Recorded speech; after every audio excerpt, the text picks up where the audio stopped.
할렐루야. 3월 14일 새벽 기도회에 참석하신 우리 성도님들을 환영하고 축복합니다. 먼저 기도하겠습니다. 온 우주와 만물을 창조하신 아버지 하나님, 감사합니다. 우리에게 오늘도 생명 주시고 호흡 주셔서 오늘을 살게 하시니 감사합니다. 오늘 올려드리는 우리의 삶의 예배가 하나님께만 기쁨이 되고 영광 되기 원합니다. 우리를 붙들어 주시고 그리스도 예수의 사랑으로 승리하게 하여 주시옵소서. 감사드리며 예수님의 이름으로 기도드렸습니다. 아멘. 오늘 주시는 하나님의 말씀은 마가복음 11장 12절부터 26절 말씀입니다. 제가 가진 성경 신약 74페이지입니다.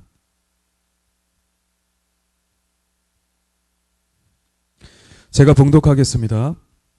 이튿날 그들이 베다니에서 나왔을 때에 예수께서 시장하신지라 멀리서 잎사귀 있는 한 무화과 나무를 보시고 혹 그 나무에 무엇이 있을까 하여 가셨더니 가서 보신즉 잎사귀 외에 아무것도 없더라. 이는 무화과의 때가 아님이라. 예수께서 나무에게 말씀하여 이르시되 이제부터 영원토록 사람이 내게서 열매를 따 먹지 못하리라 하시니 제자들이 이를 듣더라. 그들이 예루살렘에 들어가니라. 예수께서 성전에 들어가사 성전 안에서 매매하는 자들을 내쫓으시며 돈 바꾸는 자들의 상과 비둘기 파는 자들의 의자를 둘러 엎으시며 아무나 물건을 가지고 성전 안으로 지나다님을 허락하지 아니하시고 이에 가르쳐 이르시되 기록된 바 내 집은 만민이 기도하는 집이라 칭함을 받으리라고 하지 아니하였느냐.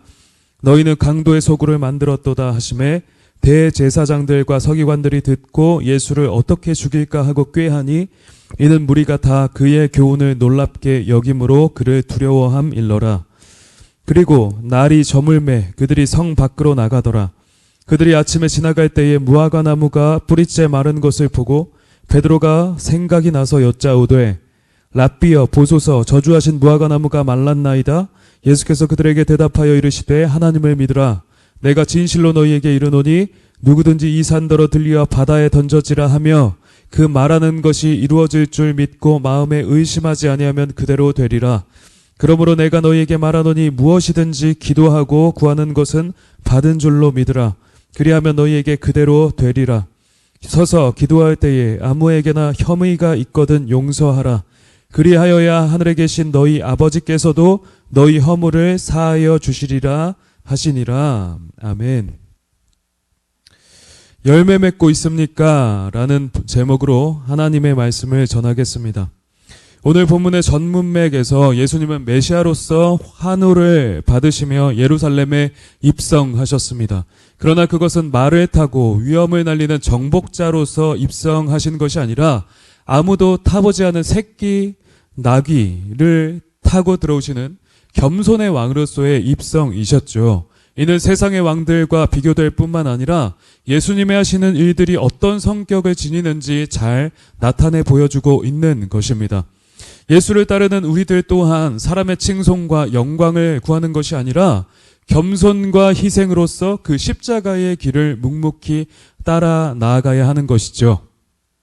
그렇게 예수님은 예루살렘에 입성하셨고 저녁 때에는 성을 나와 바로 옆 베다니의 제자들과 함께 가셨습니다. 이튿날 우리 주님은 제자들을 데리고 베다니에서 다시 나오셨어요.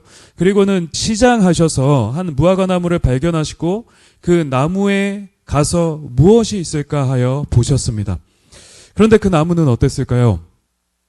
잎사귀는 무성한데 아무런 열매도 맺지 못하고 있었던 것이었습니다. 그러므로 예수님은 나무에게 말씀하여 이르셨습니다. 이제부터 영원토록 사람이 내게서 열매를 따먹지 못하리라. 예수님은 어떤 의미로서 이와 같은 말씀을 행하신 것일까요? 무화과 나무는 이스라엘에서 굉장히 흔한 나무이고 이는 무엇보다 상징적으로 이스라엘 나라를 가리키고 있는 것입니다. 그런데 그 나무가 잎사귀는 풍성한데 열매는 없는 모습이 당시 예배의 형식과 외형은 화려하지만 아무런 믿음의 열매를 맺지 못하고 있는 그런 이스라엘 나라와 닮아 있던 것입니다. 그러므로 예수님은 이스라엘의 파멸에 대한 상징으로서 이러한 무서운 저주를 하신 것이지요. 그러면 여기서 무화과의 때가 아님이라는 말은 어떻게 해석되어야 할까요? 무화과의 때가 아닌데 열매를 바라는 것은 무리가 있는 것 아니겠습니까? 우리는 이를 두 가지 정도로 해석할 수 있습니다. 첫째는 상징적인 해석으로서 그들이 그리스도의 때를 맞이할 준비가 되어 있지 못한 그런 이스라엘의 영적 상태를 말한다는 것입니다. 메시아께서 이미 오셨음에도 무화과의 때가 아니었죠. 즉 아무런 열매도 맺지 못하는 영적 상태였다는 것입니다. 그래서 저주를 받았다는 해석과 둘째로 무화과의 열매는 보통 5월 말에서 8월까지 나는데 여기서 파게라고 불리는 첫 열매가 3월부터 나죠. 이는 설익은 무화과로서 가치가 매우 낮지만 가난한 자들이 이것을 따먹기도 했던 것입니다. 그런데 풀잎은 무성한데 이러한 파게를 맺지 못함으로 저주를 받았다는 것입니다. 파게를 맺지 못하면 이후에 열매가 더 이상 나지 않겠죠. 이후에 열매도 나지 않는 것입니다. 그러므로 저주를 받았다는 해석입니다. 이 둘 중 어떤 것을 취하든지 아니면 둘 다 취하든지 이스라엘은 마땅히 열매를 맺어야 했으나 그리스도가 오셨음에도 불구하고 열매 맺지 못하여 버림을 받고 저주를 받았다는 것을 알 수가 있는 것입니다. 그러므로 예수께서는 이제부터 영원토록 사람이 내게서 열매를 따먹지 못할 것이라 저주하시면서 이스라엘의 파멸을 예언하고 계신 것입니다. 아주 무서운 말씀이죠. 이 예루살렘의 파멸 예언은 샌드위치 구조로 되어 있습니다. 앞뒤로 배치되어 있고요. 그 가운데에 성전 청결 사건이 들어있죠. 이를 통해서 예루살렘 파멸의 확실성과 그 이유가 강조되고 있는 것입니다. 예수님과 제자들은 이제 예루살렘의 성전에 들어가셨습니다. 여기서는 예루살렘에 열매 맺지 못하는 그 타락상이 여실히 드러나고 있는 것입니다. 많은 사람들은 성전 안에서 매매하며 돈을 바꾸고 각종 제사 짐승들을 판매하고 있었습니다. 그리고 성전에서 쓰는 그릇들을 레위인 아닌 일반 사람들이 가지고 다니면서 성전 안으로 들어가고 있던 것입니다. 그러면 성전에서 제사를 드리려면 마땅히 성전세 때문에 히브리 화폐인 세겔로 환전해야 했었고 또 각종 재물을 사야 했는데 이 일은 반드시 필요했거든요. 필요했던 것이고 오히려 이런 것이 성경적인 것이라고 볼 수도 있을 것입니다. 그러면 질문할 수 있어요. 그러면 왜 예수님은 그들의 상을 둘러엎으셨던 것일까요? 이 환전상과 재물 파는 자들은 성전 안에 이방인의 뜰 안에서 이러한 일을 했던 것입니다. 이방인들이 예배 드려야 했던 장소인 이방인의 뜰 안에서 각종 물건들을 펼쳐놓고 재물들을 펼쳐놓고 상업적인 이득을 취하면서 소란을 벌이고 예배를 방해하고 있었던 것입니다. 당시 제사, 재물을 파는 곳은 이곳만 있었던 것이 아니죠. 외부의 다른 장소에도 충분히 있었던 것입니다. 그러나 이 예루살렘 성전 안에 이러한 상업적인 공간을 마련하면서 하나님께 드리는 예배를 멸시하고 개인적인 이득을 취하고 있었던 것입니다. 이것은 하나님께 대한 예배를 멸시하고 사람의 이익을, 사적인 이익을 도모한다는 점에서 굉장히 악한 죄였습니다. 이러한 죄악은 이 유대 지도자들과 유대인들이 하나님께 대한 예배를 어떻게 여기고 있었는지 여실히 잘 나타내 보여주고 있었던 것이죠. 그러므로 예수님은 이사야 56장 7절을 인용하시면서 내 집은 만민이 이방인들 또한 기도하는 집이라 하셨고 그런 다음에 예레미야 7장 11절을 인용하시면서 너희는 그 만민이 기도하는 집을 강도의 소굴로 만들었도다 라고 분노를 표하신 것이었습니다. 즉 이방인들과 함께 만민이 하나님께 예배드려야 할 곳에서 상업적인 이익을 추구하며 많은 이윤을 남기고 예배를 방해하고 있었던 것입니다. 이는 하나님을 멸시하는 행위였던 것이죠. 그러므로 예수님은 이제 들어가 성전을 둘러 엎으시며 성전을 깨끗하게 하셨던 것입니다. 이는 궁극적으로 성전을 정결하게 하시는 예수님의 사역을 상징하는 행위이기도 했던 것입니다. 이 행위로 말미암아 이제 대제사장들과 서기관들은 이 예수님을 어떻게 죽일까 하고 구체적으로 꾀하게 되었죠. 이 일 후에 예수님과 제자들은 예수께서 저주하셨던 무화과 나무가 뿌리째 마른 것을 보았습니다. 그러므로 베드로가 예수님께 여쭈었습니다. 보소서, 저주하신 무화과 나무가 말랐나이다. 그러므로 예수님은 대답하셨습니다. 하나님을 믿으라. 내가 진실로 너희에게 이르노니 누구든지 이 산더러 들리어 바다에 던져지라 하면 그 말하는 것이 이루어질 줄 믿고 마음에 의심하지 아니하면 그대로 되리라. 아멘. 예수님은 왜 저주하신 무화과 나무가 말랐다는 그 베드로의 질문에 뜬금없이 이 산이 들리어 바다에 던져지라는 그 믿음과 관련된 응답을 하셨던 것일까요? 여기에 나오는 산은 기본적으로 예루살렘 성전이 있던 성전산을 가리키고 있습니다. 그러니까 이 성전산이 들려 혼돈의 장소로 이 표현되는 이 바다에 던져진다는 말은 곧 예루살렘 성전의 파괴를 말씀하는 것이죠. 더 이상 영적인 장소로서 하나님을 예배하는 그 성전의 기능을 완전히 잃어버린 예루살렘 성전이 이내 곧 파멸되고 말 것이라는 숨은 의미가 있는 것입니다. 그러므로 이를 예언함과 동시에 이것과 맞물려서 그 잃어버린 예배가 무엇인지 예배에 관하여서 말씀하고 계신 것입니다. 24절부터 25절 말씀을 같이 읽겠습니다. 그러므로 내가 너희에게 말하노니 무엇이든지 기도하고 구하는 것은 받은 줄로 믿으라. 그리하면 너희에게 그대로 되리라. 서서 기도할 때에 아무에게나 혐의가 있거든 용서하라. 그리하여야 하늘에 계신 너희 아버지께서도 너희 허물을 사하여 주시리라 하시니라. 아멘.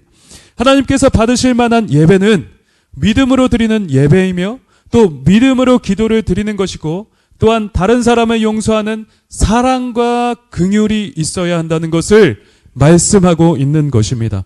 우리 하나님께 드려지는 예배는 믿음과 기도와 용서가 동반된 예배여야 한다는 것이죠. 이는 예배의 아주 중요한 요소들을 나타내고 있는 것입니다.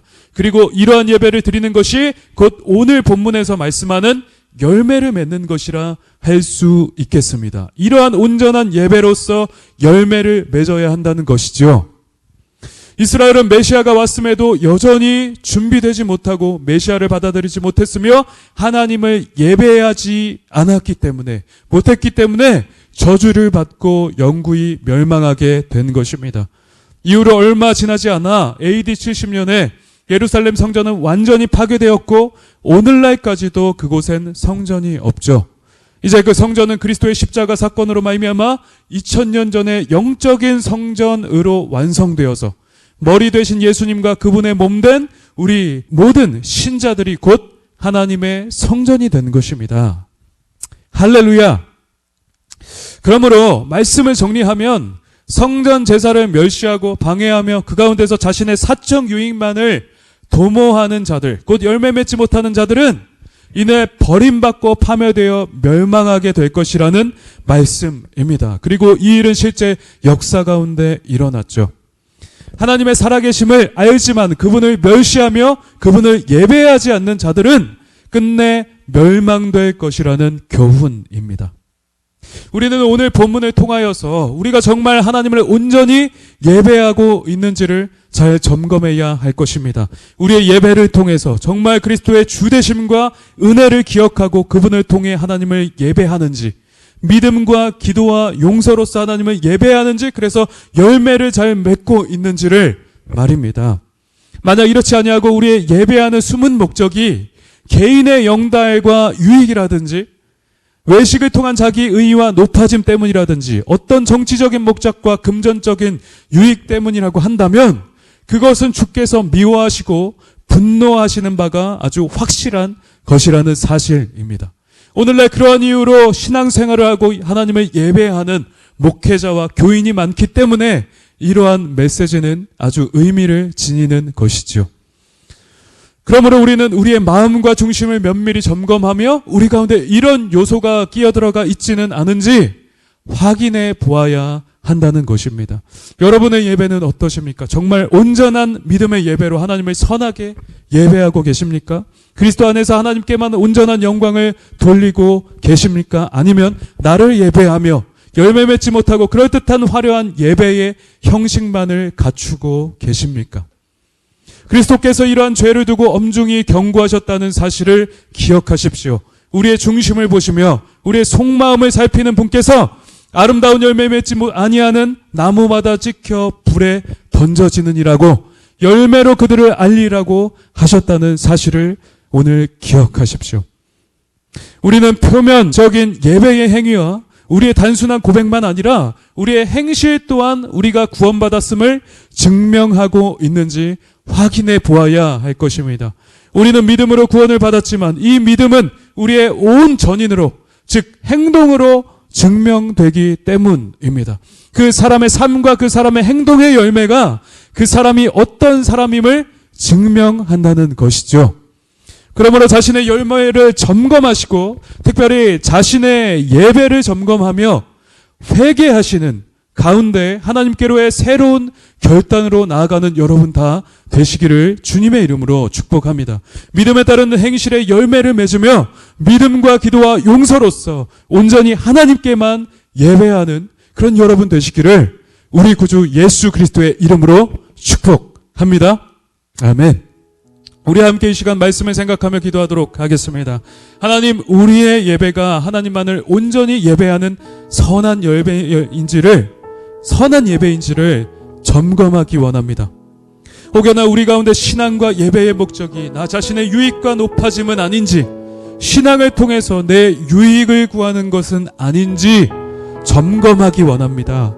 온전히 예배하지 못했던 우리의 죄를 용서하여 주시옵소서라고 우리 시간 함께 통성으로 기도하며 나아가도록 하겠습니다. 기도하겠습니다. 하나님 아버지 감사합니다. 오늘 말씀을 통하여서 우리가 드리는 예배를 점검하기 원합니다. 우리가 드리는 예배가 하나님만을 온전히 예배하는, 하나님께만 온전한 영광을 드리는 온전한 예배인지를 하나님 우리가 되돌아보기 원합니다.